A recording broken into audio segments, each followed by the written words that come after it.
Show me your deeds, not your words.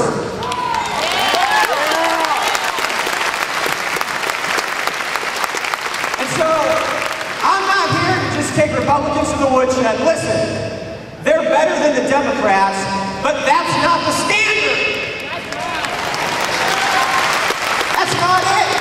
Anyone can be better than a Democrat. The Democrats don't claim to defend liberty and limited government and fiscal responsibility, but the Republicans do. At least with the Democrats, you usually know what you're getting.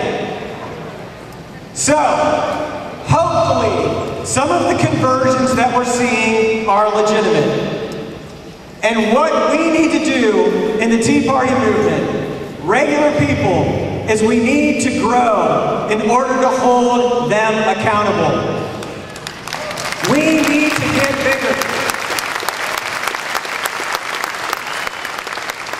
Listen, it's like in America, we've got battered citizen syndrome. We get abused by one party, and then we go to the other party, we get abused, and we run back to the other party. Okay? What we need to do is we need to be a force to be reckoned with. We are not the majority, people. We are still the minority. We're no longer silent, but we need to make more disciples of liberty in America. We need to reach out to our friends, our neighbors, our Democrat neighbors. We need to start talking to them about freedom and liberty and the government getting out of our business. We want the government to leave us alone.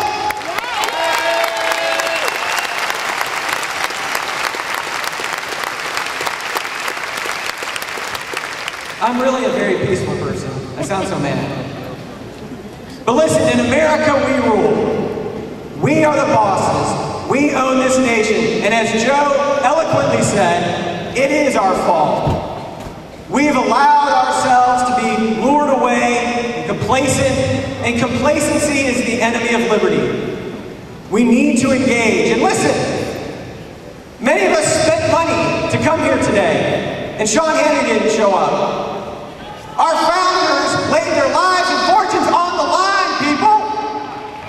What are we prepared to do?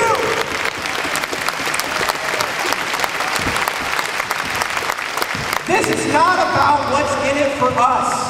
This is about the future, our posterity, preserving freedom and liberty for our children and grandchildren, not handing them debts that can't be repaid, not making them support an empire that spans across 130 nations with 700 bases. Empire has brought down nations larger and older than ours, people. We must be careful. We must be careful. Okay? We need to be constitutionally consistent. And that's what I want to ask you. Can we please start to study and understand the words of the founders? Understand our founding documents, because our representatives are not doing it.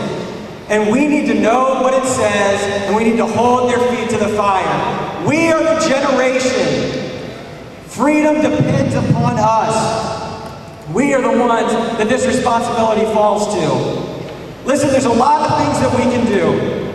Ohio is one of the most organized states when it comes to the liberty movement.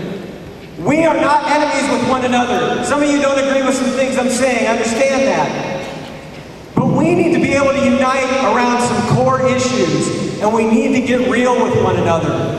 We need to realize that the Republican Party's heart and soul was yanked out of it. You know, Ronald Reagan's got a quote, I'll leave it at this. People like to quote Reagan. He said the heart and soul of conservatism is libertarianism. And he's not talking about the Libertarian Party. But when you start to read the founders' words, when you start to read what they said about a lot of issues, you start to realize that their philosophy was a libertarian conservative philosophy.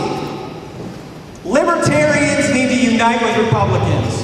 Independents need to unite. We need to come together, and we need to work to elect like-minded people who represent us and can make a real change, in this country.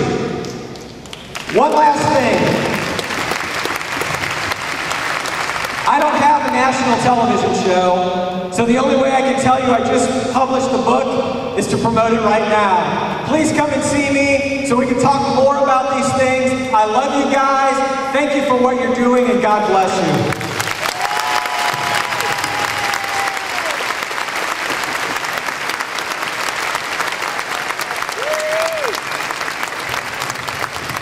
All right. For those of you stuck it out.